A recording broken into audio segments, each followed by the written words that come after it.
Hello friends, आज मैं आपके साथ इंटरनेशनल इकोनॉमिक्स का एक और टॉपिक लेके आया हूँ। चैप्टर का नाम है इंटरनेशनल मॉनेटरी फंड और टॉपिक का नाम है capital resources of international monetary fund. जो इंटरनेशनल मॉनेटरी फंड है उसके कैपिटल रिसोर्सेज कहाँ हैं, कैसे आते हैं, वो सारा का सारा डिस्कस करेंगे। चलिए शुरू करते हैं। शुरू करने से पहले बता दूँ कि इस चैप्टर के सारे लिंक्स आपको डिस्क्रिप्शन में मिल जाएंगे। नंबर वाइज देखेंगे तो बहुत अच्छे से समझ आएगा। The capital resources of fund are subscribed by the various member countries by the way of their respective quotas। Basically जो भी कैपिटल रिसोर्स होता है पूरा का पूरा इंटरनेशनल मॉनेटरी फंड के पास, वो रिस्पेक्टिव कंट्रीज का कोटास होता है। जैसे हर एक कंट्री को कुछ ना कुछ वहाँ पे डिपॉजिट करवाना पड़ता है, ठीक है ना। समझ के बात, डिपॉजिट कराएगा तभी तो इमरजेंसी के टाइम पे ले सकता है। Each members quota is determined before its enrolment as a member. तो जब भी वो एनरोल करेगी एज अ मेंबर, उसका कोटा पहले ही डिटर्मिन हो जाएगा कि इसने इतने पैसे जमा कराने और इसका कोटा इसके हिसाब से इतना निकलेगा, ठीक है। These days Kota's of each member is fixed in terms of SDR. आजकल क्या होता है, एसडीआर मतलब स्पेशल ड्राइंग राइट्स के तौर पे कोटा सेट होता है। अब ये एसडीआर क्या होता है, कैसे होता है, इसके ऊपर मैंने अलग से डेडिकेटेड वीडियो बनाई है जिसका लिंक आपको डिस्क्रिप्शन में मिल जाएगा। अगर आप इस चैप्टर को नंबर वाइज स्टडी करेंगे तो एसडीआर अपने आप ही आ जाएगा। Each country has to give 25% of its quota amount in terms of reserve assets like SDR or any other usable currency and 75% in terms of its own currency।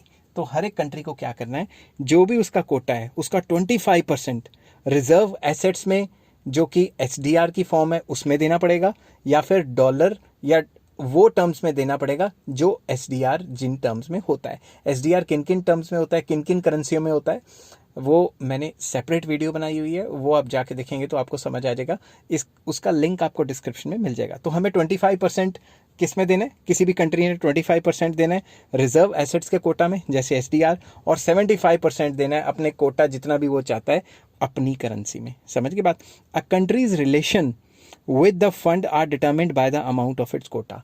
Relation अच्छे होंगे, बुरे होंगे, कैसे होंगे, वो कोटा पे डिपेंड करता है। जो कंट्रीज ज़्यादा पैसे देती हैं, फंड के अंदर ज़्यादा डिपॉजिट कराती हैं, उनका कोटा भी अच्छा होता है कि वो इमरजेंसी के टाइम पे ज़्यादा निकलवा सकती हैं, और जो कंट्रीज कम पैसे देती हैं वो कम ही निकलवा सकती हैं इमरजेंसी के टाइम, ठीक है। For example, voting powers of a member country depends upon the amount of its quota. तो अगर कोई भी वोटिंग करनी है आईएमएफ के अंदर, कोई चीज़ के लिए आपने मतलब कोई वोटिंग करनी है, किसी मुद्दे पे वोटिंग हो रही है, तो आपकी वोटिंग उतनी ही मानी जाएगी, उतने परसेंट जितना आपका कोटा है। समझ गए ना बात। ज़्यादा कोटा है तो ज़्यादा वोटिंग पावर हो जाएंगी, ज़्यादा वोट्स मिल जाएंगी। समझ गए बात।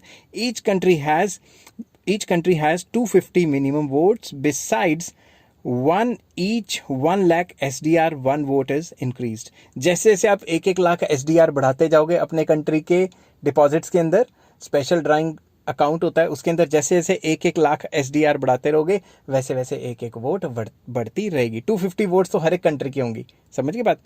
तो इसमें जो नेक्स्ट पॉइंट आ जाता है वो है the maximum limit of the financial assistance from the fund by member country to correct the balance of payment depends upon the amount of its quota. जैसे किसी भी कंट्री का बैलेंस ऑफ पेमेंट खराब हो गया, अब वो कितना लोन ले सकता है, कितनी हेल्प ले सकता है आईएमएफ से, वो डिपेंड करता है उसका कोटा कितना है। कोटे के हिसाब से ले सकता है। अगर उसका कोटा कम है, कोटा मतलब जितने पैसे उसने जमा कराए आईएमएफ के पास, अगर कम जमा कराए, कम कोटा है, तो मतलब कम पैसे ले सकता है। समझ गए ना बात। Share of a country in the allocation of SDRs depends upon the amount of its quota. उसको कितने SDR मिलेंगे, कितने स्पेशल ड्राइंग राइट्स मिलेंगे एक कंट्री को, वो भी किस पे डिपेंड करता है, कोटा पे। SDR क्या होता है, मैं बार बार बोल रहा हूँ कि SDR की डेडिकेटेड वीडियो मैंने बनाई है, उसका लिंक आपको डिस्क्रिप्शन में मिल जाएगा। Changes in the amount of quota of fund are made after every 5 years. हर एक कंट्री के बाद हर एक 5 ईयर्स के बाद कंट्रीज का कोटा फिर से डिटरमिन किया जाता है, फिर से एलोकेट किया जाता है। समझ के बात। Quotas of member countries have been raised from time to time. ये हर 5-5 साल के बाद मीटिंग्स होती हैं, उसमें बढ़ा दिया जाता है, ठीक है। In 2010 the fund raise the quota to 476.8 billion SDRs from 288.4 billion SDRs। उन्होंने SDRs से कोटा बढ़ा दिया। ये तो डाटा है छोटा मोटा, ठीक है। 3 things are clear from the quota of a member country.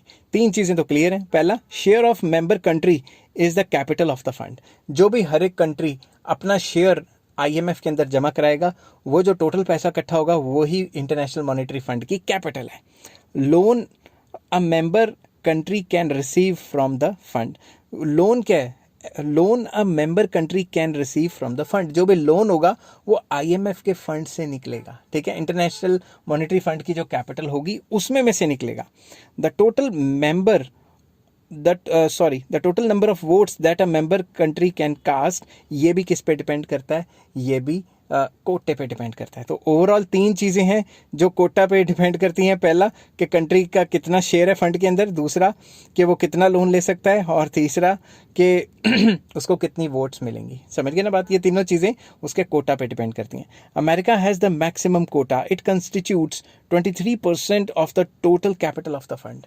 जितनी भी इंटरनेशनल मॉनेटरी फंड के पास पैसा है उसका 23% अमेरिका के पास है। समझ गए बात? तो उसके पास वोटिंग्स भी ज़्यादा होंगी, वोटें भी ज़्यादा होंगी, तो जो भी बात होगी ज़्यादातर उसी की मानी जाती है। आई होप ये वीडियो आपको पसंद आई होगी, और अगर पसंद आई है तो please like share and subscribe. इस चैप्टर के सारे शॉर्ट क्वेश्चन के लिंक्स आपको डिस्क्रिप्शन में मिल जाएंगे। Take care, bye bye.